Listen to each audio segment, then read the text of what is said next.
Shalom family, it's your man Elijah. Thank you for joining me at Unsectarian Wisdom, and as usual, I'm a wise, wealthy, rich, celestial being that is loved by the Most High Creator. We jumping back into the teachings of Buddhas today, family. I said Buddhas.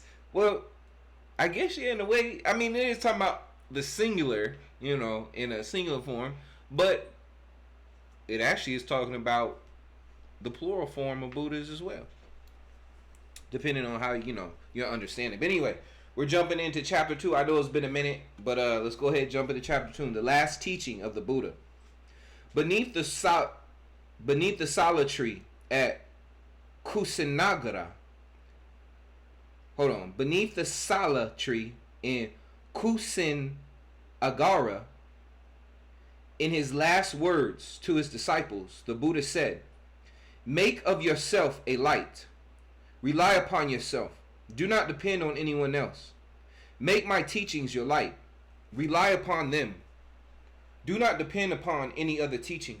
Consider your body. Think of its impurity, knowing that both its pain and its delights are alike causes of suffering.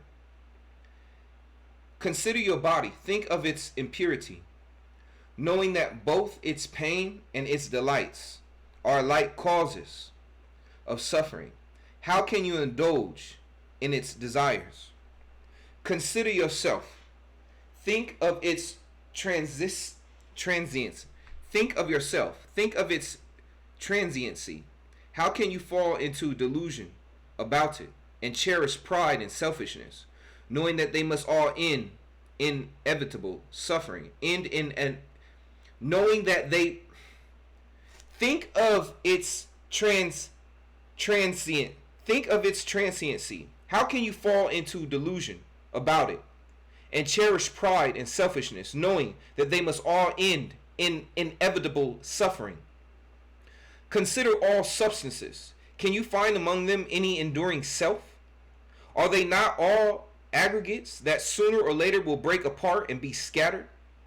Do not be confused by the universality of suffering, but follow my teaching even after my death, and you will be rid of pain. Do this and you will indeed be my disciples. My disciples, the teachings that I have given you are never to be forgotten or abandoned. They are always to be treasured. They are to be thought about. They are to be practiced. If you follow these teachings, you will always be happy. The point of the teaching is to control your own mind. Keep your mind from greed, and you will keep your behavior right, your mind pure and your words faithful. By always thinking about the transiency of your life, you will be able to resist greed and anger, and will be able to avoid all evils. If you find your mind tempted, as so entangled in greed, you must suppress and control the temptation. Be the master of your own mind. A man's mind may make him a Buddha, or it may make him a beast. Misled by error, one becomes a demon. Enlightened, one becomes a Buddha. Therefore, control your mind and do not let it deviate from the right path. You should respect each other. Follow my teachings and refrain from disputes. You should not, like water and oil, repel each other, but should, like milk and water, mingle together. Study together, learn together, practice my teachings together. Do not waste your mind and time in idleness and quarreling. Enjoy the blossoms of enlightenment in their seasons and harvest the fruit of the right path. Study together, learn together, practice my teachings together. Do not waste your mind and time in idleness and quarreling.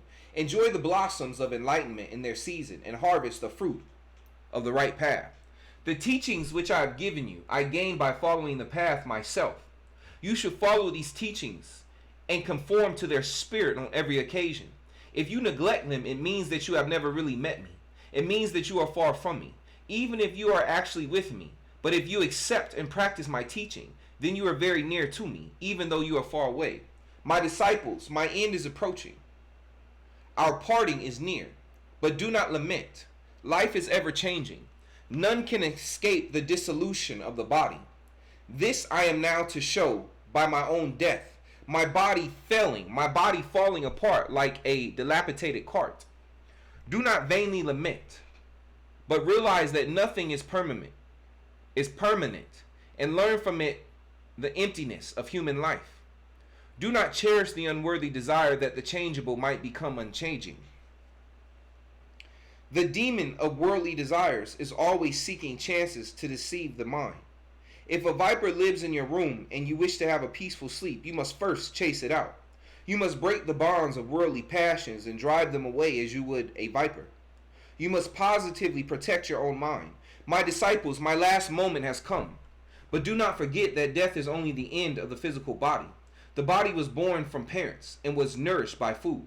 Just as inevitable are sickness and death. But the true Buddha is not a human body. It is enlightenment. A human body must die.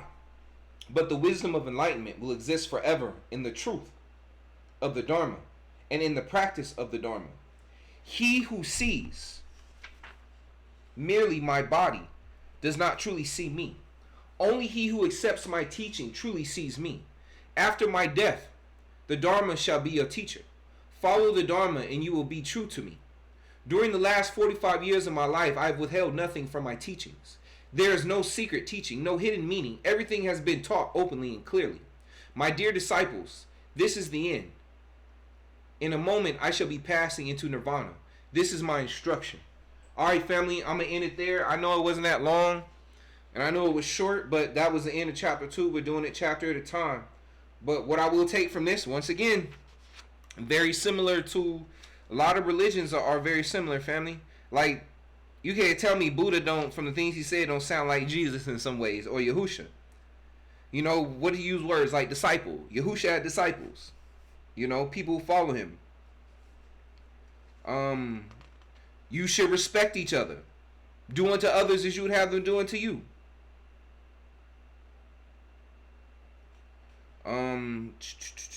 It said, basically how it was saying that your body is not the end. Do not love your life unto death. Crossing over, heavenly kingdom. The world may be able to destroy your flesh, but it can't destroy your soul, your spirit, the true you. As it said, you know, the body may die, but the Dharma lives on, the experience, your life. Because you are essentially the creator experiencing life. So you live on, family, just in a different form.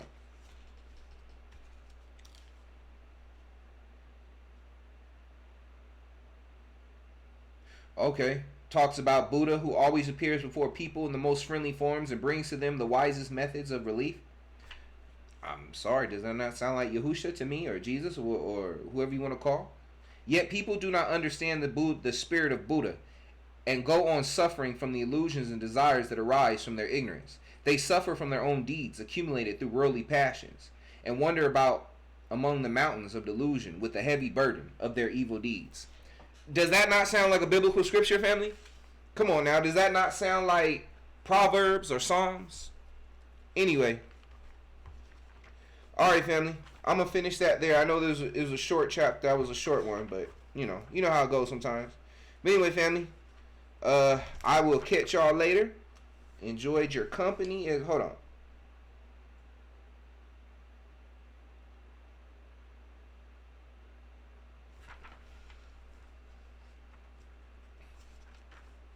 Oh, okay. Nah. Okay. Yep. Next time we will be... Okay. Anyway, I'll catch y'all next time, family. Next time will be chapter 2. Oh, yeah, we read chapter... oh, wait, hold on. Yeah, chapter 2. Alright, family, whatever. We'll get into it next time. I'll remember. Be blessed. I'll catch y'all later, family.